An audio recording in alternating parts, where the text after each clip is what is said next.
Like Zhu, he was a monk. Zhu founded the Ming dynasty. He built the dragon state abroad. Ming is now history. The dragon state remains our neighbor. But this neighbor still lacks ties with China. Among all our neighbors, it's the only one without ties. It's nothing personal. It also lacks ties Russia, with the US, the UK, and France. No ties with the UN Big Five. It aims to be a utopia. Its name, in Tibetan, means end of Tibet. Its religion, its writing, its people's looks, almost all came across the Himalayas. From the Tibetan plateau, simply put, across the snow peaks, it's a distant relative of ours. But its fate has been rough. It was first founded by one man, a lama who fled from Tibet. In today's final episode, we start with this exile. We'll see how his nation survived between great powers, lasting a full 400 years. Welcome back to the world, rebuilding 80 nations' fates, reading the 80 years since World War II. I'm Yang Guo. This is episode 80. And the final one, Bhutan. Chapter 1. Overseas Zhu year 1616. Fire Dragon year. 44th year of Wan Li. Nuhachi built the later Jin. Precursor to the Qing, a young lama, Ngava Namgyal, fled south overnight. Fleeing what? Sectarian strife in Tibet. He was a Drukpa living Buddha. But in Tibet then, a rival sect opposed him. Facing capture, he led followers over the Himalayas. They plunged south into a masterless valley. The south was disorganized then. Many tribes, all defiant. Upon arriving, using his status and skills, he united local sect leaders, bringing them under his wing. Tibetan forces attacked multiple times. Using the Himalayas as a shield, he repelled them 5 times. He set rules for this land, created a script, unified the faith. 400 years later, Bhutan's foundation was built on his relentless battles. An exiled monk became a founder. An overseas Zhu Yuanzhang. Drukpa translates to thunder dragon. So Bhutan is the thunder dragon state. Chapter 2. The secular king. During the Qing dynasty, Bhutan's ruler received a Qing title, Erdeni Dipa. In other words, back then, this small mountain state viewed us as the patriarch. But in the 19th century, a beast entered the Himalayas. The British Empire. Then Britain had swallowed India whole.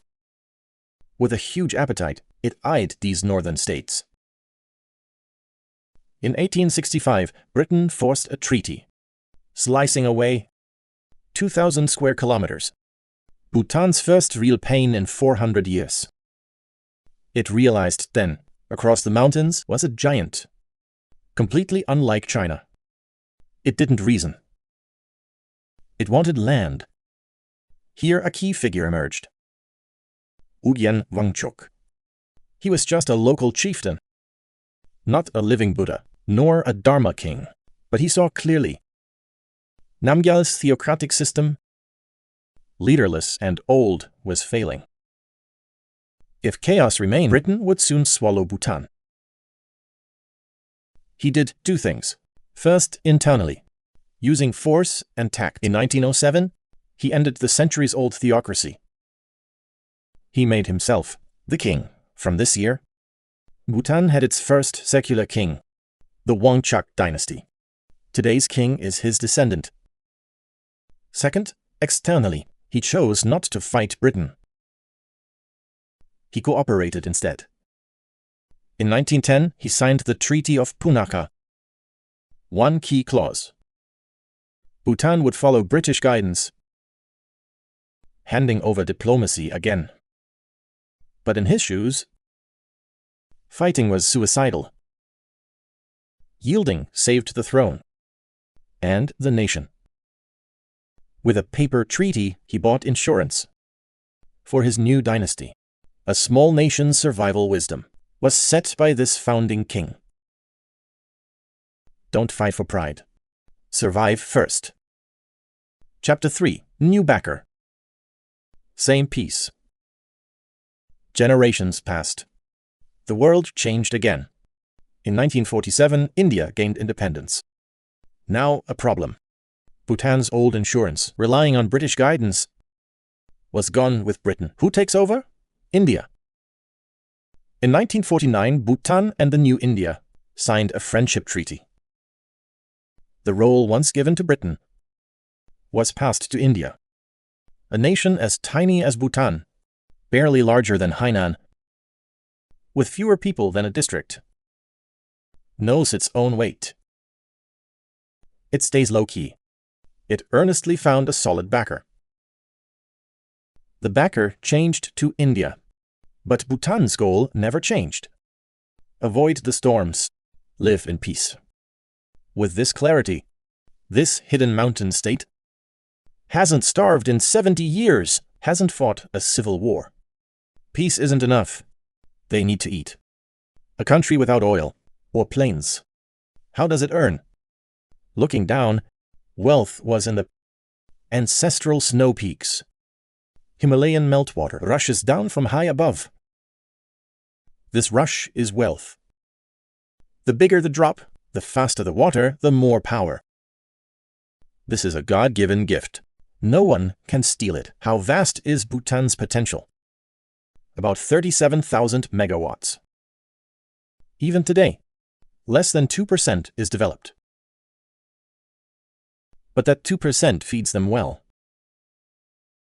In 2024, they generated 11.7 billion kilowatt-hours. Couldn't use it all. Most went to power-hungry India.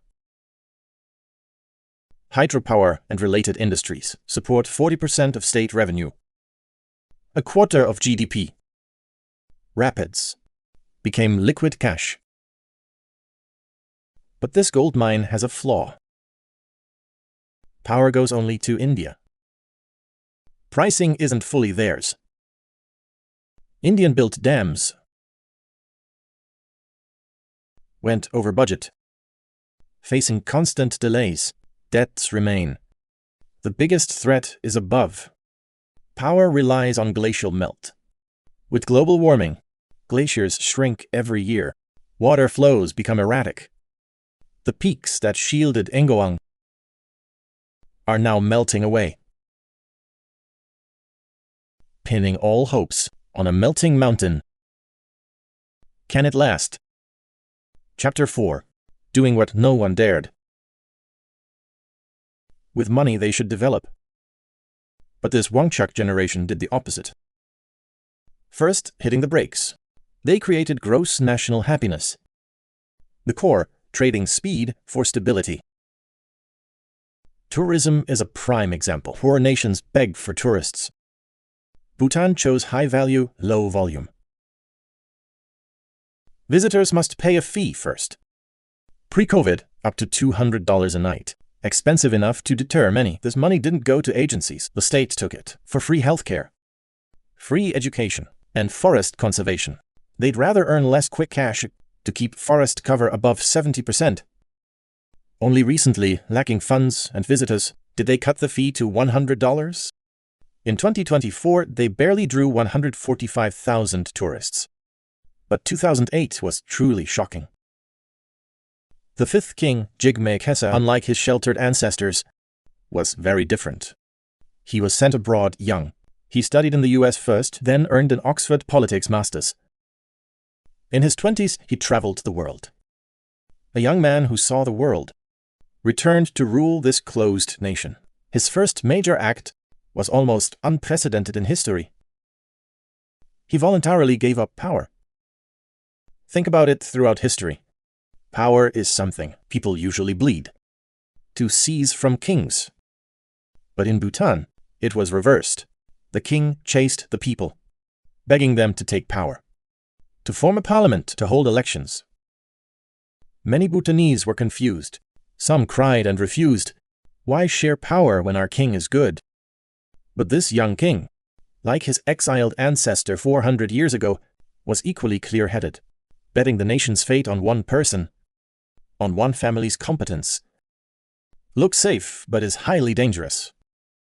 Distributing power ensures the nation won't sink. From one man's mistake, He said it clearly. He didn't rely on complex data. He relied on engaging with people, especially the youth. His worldly openness later emboldened him to do something riskier than giving up power, opening the whole nation to the world. This family and nation followed the same logic. Survival trumps all. Chapter 5: Scars of a Happy Nation. This nation that boasts of happiness has a dark past. In the 1980s and 90s, Bhutan sought to preserve its uniform culture, promoting one nation, one people. In the south, Nepali speakers, called Lotchampas, had farmed there for generations. The government drove them out en masse. How many were expelled? According to the U.S. State Department and the UN Refugee Agency, over 100,000. Nighttime raids, forced to burn their deeds, driven from ancestral homes, exiled to Nepali refugee camps. 100,000 was a sixth of Bhutan's population then. 30 years have passed, some have never returned home. A nation striving for purity and happiness had even expelled its own. Its tranquility was built on others' suffering. The scar cannot be ignored. Chapter 6: The 400-year bill is due. Back to the start. Pinning all hopes on a melting mountain. Can it last? Bhutan today is paying the price. Its population is just 770,000. In late 2023, it barely shed its least developed status. But this nation isn't collapsing from hydropower, but from people. Power, farming, tourism. The old trio can't sustain an educated youth who want city lives. 1 in 4 Bhutanese youths cannot find a job. So they are leaving in droves, heading to Australia. Bhutanese in Australia doubled from 12,000 in 2020, in just 4 years, to 25,000 in 2024. The harshest truth is, the best and brightest are leaving. The World Bank reported, most immigrants are highly educated elites. Many are civil servants, teachers, doctors, and nurses. In 2024, nearly 70% of public sector education and healthcare. As a result, hospitals lack doctors, schools lack teachers. State-funded talents left. For other nations, for the first time in 400 years, it can't keep its own people. What now? The king channeled the founding fathers, all in spirit. In late 2023, he announced, Glacial, bordering India, will be a 2,500 square kilometer mindfulness city. A self-governing special zone, aiming to attract global capital, energy, and digital economy. What's the city's valuation? Around $100 billion, dozens of times Bhutan's entire net worth. To raise funds, he issued Bhutan's first ever sovereign bond in 2025. His goals are even bolder. By 2029, double the per capita GDP. Step into the upper middle income bracket. Think of the cycle here. 400 years ago, an exile crossed the snow peaks. Relying on strength and hiding, he built this nation. 400 years later, his descendant turns around to fiercely compete, fiercely win. Embracing the modern world, he spent his life hiding from an exiled lama to 800,000 people's futures. This is Bhutan's 400 years. 80 years post-war, 80 nations, 80 ways to survive. This series is now complete. But have you thought of a bigger question? These 80 nations, fighting and striving, are ultimately defending the same thing. A spot on the world's chessboard. So from 1500 to today, over 500 years, who has sat in the highest seat?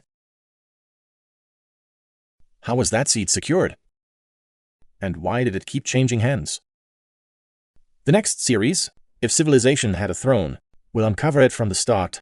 1 episode a year. We'll examine this 500-year throne, witnessing civilization's true awakening and the Game of Thrones.